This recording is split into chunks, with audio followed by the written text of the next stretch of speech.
COVID-19 came rather unexpectedly and has evolved rapidly. The Ministerial Task Force, co-chaired by Kim Yong and Lawrence, has been leading our efforts to tackle this challenge. We are taking a risk-based approach, stepping up safeguards as the situation changes. We raised the DORSCON to orange last Friday, when we had the first indications of local transmission. We will introduce more measures as needed, as we did on Friday, in establishing the public health preparedness clinics. Our teams managing the situation are highly dedicated. Some of them have experience dealing with H1N1 and SARS. They are working round the clock to keep us safe and to care for those who are unwell.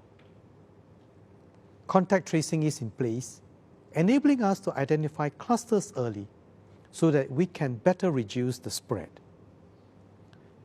Our teams are also working in close collaboration with their overseas counterparts to share information and to combat this outbreak together. I would like to express my deep appreciation to all our healthcare and frontline staff for their dedication, hard work, and sacrifice. You have our full support. I'm also heartened by how our people have rallied together. Everyone has something to offer, and every action makes a difference. I spoke to our SCDF officers and their supporting teams at Kallang Fire Station. They are well trained, well prepared, and morale is high. I'm also glad that many have shown their appreciation for those on the front line. The Team SG athletes were also here today to show support for the SCDF. This shows we are all in this together. We have been able to mount a swift response to this sudden outbreak because we learned from our past experience.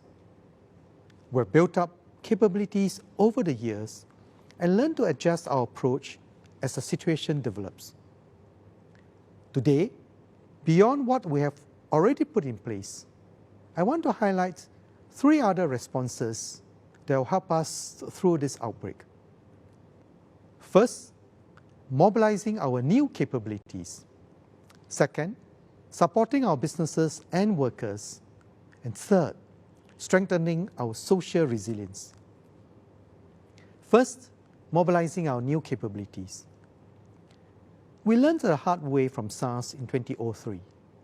So we now have new capabilities that enable us to better respond. We built new healthcare capabilities, including the National Center for Infectious Diseases, and better infrastructure across our healthcare system to deal with outbreaks like this. But one lesser-known area in this fight is the role of science and technology. Strong R&D capabilities are essential to mounting an effective response to the outbreak, so that we may respond better to this new virus based on facts and scientific evidence. Over the past 3 decades, we invested significantly in building up our research and development ecosystem, especially in health and biomedical sciences. Since the outbreak, our research community has been working hard behind the scenes in partnership with our healthcare community and companies, and building on our strong networks with the international community to collaborate with scientists from around the world. Just over a week after the virus sequence was made available, our researchers developed a diagnostic kit for the virus. This has been very helpful in our screening efforts for suspected cases. To help with the global fight against the virus, we are contributing test kits for 20,000 tests to China. China is putting in significant effort and doing the best they can. All of us will benefit from China's success in overcoming the outbreak. So Singapore and the global community must do our part to contribute to this effort. Our research community is intensifying their work with their global partners to better understand the nature of the virus and how it spreads so that we can fight it more effectively, to develop faster diagnostic tests that are simpler to run so that we can detect and intervene with greater precision, and to trial new treatments and potential vaccines. While dealing with the immediate challenges, I want to assure Singaporeans that we're doing our best, mobilizing our full resources across government and society to fight the outbreak and to better protect you. Second, supporting our companies and workers. We also need to deal with the economic impact of the outbreak and the new uncertainties it brings. Some sectors have been hard hit, such as tourism and transport, and we have already taken targeted measures to support them. But we can expect to see a broader impact on the economy. As confidence is affected, businesses and consumers could cut back on spending. The disruption to the global supply chain, a result of the interruptions to production in China, will also affect trade and manufacturing. Our workers and firms are understandably concerned. On Budget Day on Tuesday, I will set out a set of broad-based measures to support viable companies and help workers stay in their jobs. We will provide wage support to help companies preserve jobs for local workers. We will provide tax rebates and rental waivers to help companies with their cash flow. We will give more support to sectors that have been harder hit, including food and beverage and retail. We will also support firms and workers to make the best use of this period to restructure, train, and upgrade so that we will emerge stronger when the eventual upturn comes. In this time of uncertainty, I know that households are more concerned about their expenses. So I will introduce a package to help households with their cost of living.